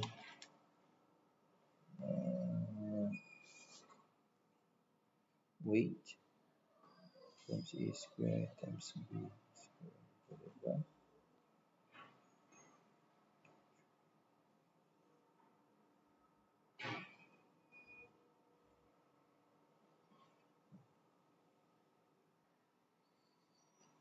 So we need the value of moment of inertia. So then basically I have to calculate I. I for this particular case is a round shaft is equals to pi over 64 times d to the power of 4. So if I calculate this, this is pi over 64 times d is the diameter is equals to 0.0244. So that would be, so this is 7.85 times 10 to the minus 9.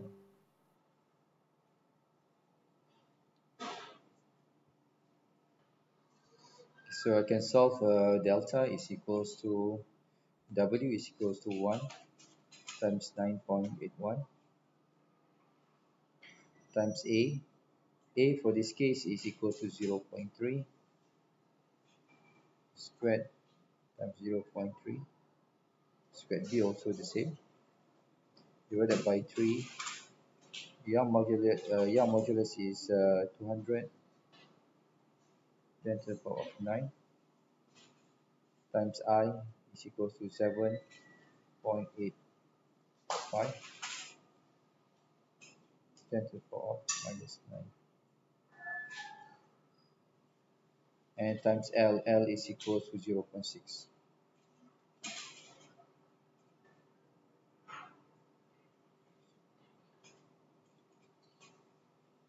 0.6. Okay, so if I calculate that, so if I calculate this, then what I'll get is 2.81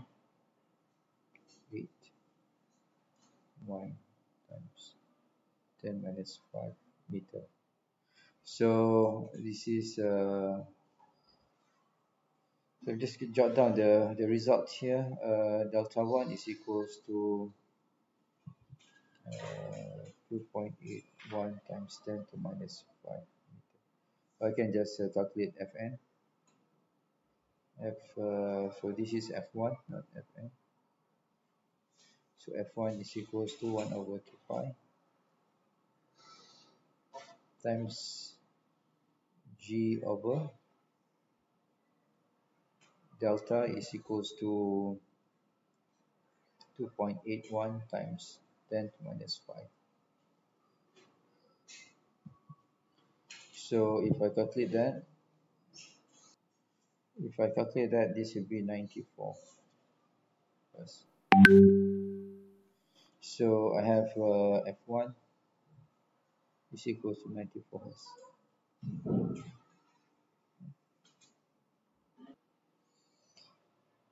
Okay, so let's look at the second situation. So I'm going to erase this.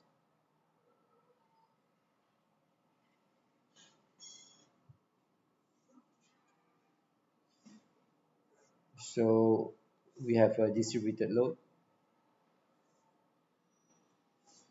So we have a distributed load. So for a simply supported beam and distributed load, then Fn is equals to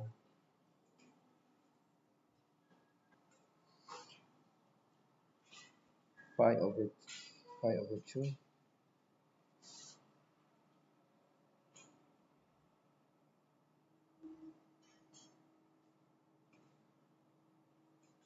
square root of 5 times gravity divided by 384 times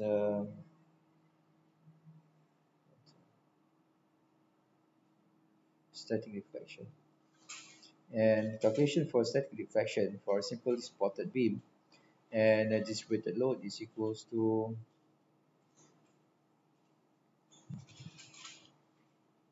5.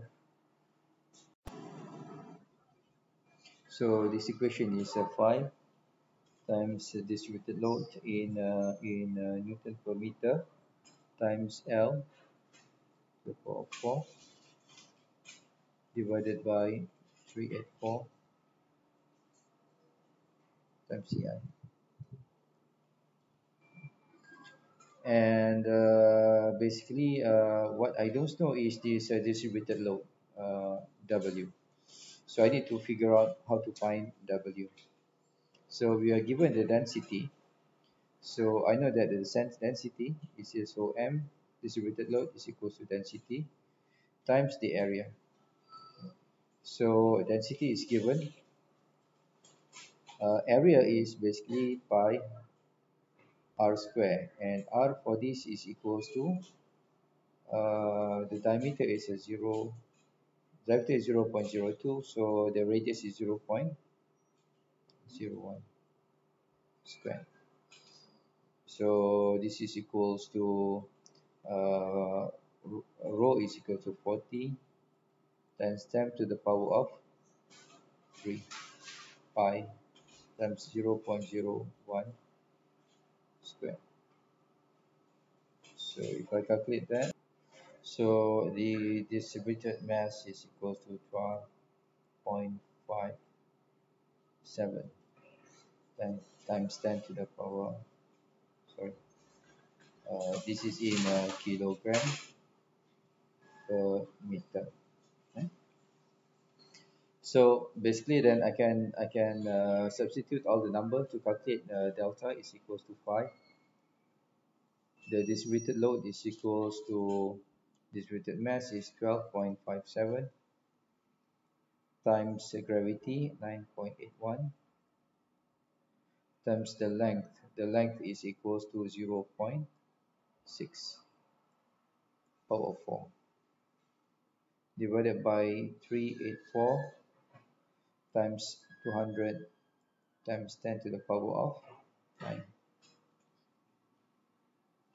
times I is equals to 7.85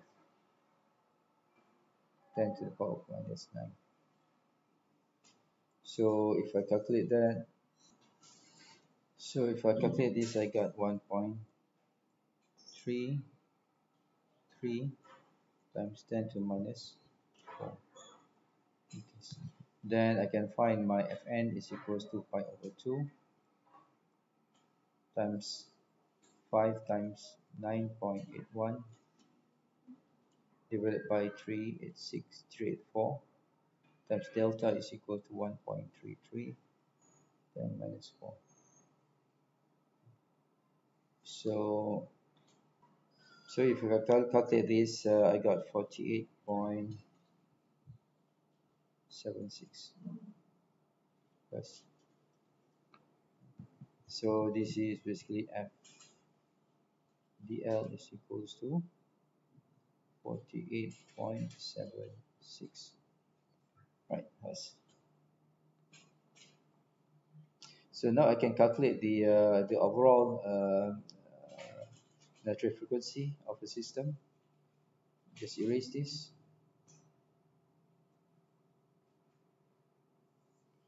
So the equation I'm going to use is basically 1 over Fn, 1 over F1, 1 over F distributed square. So what I have is 1 over Fn is equal to 1 over F1 is equals to 94 squared plus 1 over 48.76 squared. So if I calculate that, so I got over here I got 5.34 times 10 to the minus 4. Right? And then Fn squared is equals to 1873 and Fn is equals to 43.3. So this is hertz is in terms of cycle per second. So what we want to do is we want to convert into NC, uh, revolution per minute. So if I want to convert that to NC, NC. So this is per seconds. So what I do is I just times 60, and this is F 43.3. So times 60, then I got revolution per minute, and that would be, so this is 2597. So the critical velocity of the speed, the critical or the reeling speed for this particular shaft is 2597 RPM. So if that particular shaft rotate at this particular speed, then y will go to infinity, and basically you're going to have a catastrophic failure of the shaft. So basically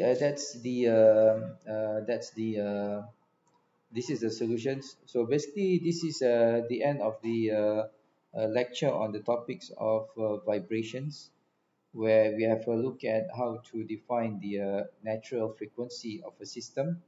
And the reason why we are interested in the natural frequency of the system is we don't want to operate at that particular natural frequency, because if we do, then basically there'll be a resonance occurs in the system, which will increase the amplitude of the vibration to